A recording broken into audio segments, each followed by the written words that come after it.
ඔන්න Apple එකෙන් official Apple devices වල ගණන් වැඩි කරලා තියෙනවා. ඉතින් දැනට මේගොල්ලෝ price increase කරලා තියෙන විදිහට MacBook Neo එක $599ට තිබිච්ච එක 699ක් කරලා තියෙනවා. MacBook Air එක $1099ට තිබිච්ච එක 1299ක් කරලා තියෙනවා. ඒ වගේම MacBook Pro එක 1699ට තිබිච්ච එක 1999කට වැඩි කරලා තියෙනවා. ඊට පස්සේ Mac Studio එක 1999කට තිබිච්ච එක 1499කට $500කින් වැඩි කරලා තියෙනවා. ඒ වගේම දැනට iPad Air එක 599ට තිබිච්ච එක 749 කරලා තියෙනවා. ඊට පස්සේ 999ට තිබිච්ච iPad Pro එක 1299ක් කරලා තියෙනවා. මේ වගේ හැම Apple device එකකම 115කින් 25ක් අතර ගානකින් price එක increase වෙලා තියෙනවා.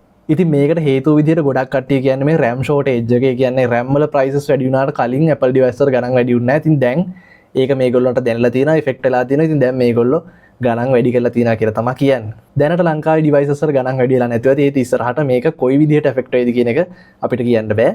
ඉතින් ඒක අනිවාර්යයෙන්ම හොයලා බලලා ඔයගොල්ලෝ ඔයාලගේ තීරණ ගන්න කියලා මම මතක් කරනවා. දැනට iPhone වල prices නම් වැඩි වෙලා නැහැ. ඉස්සරහට ඒක කොහොම වෙයිද කියන්න දන්නේ නැහැ.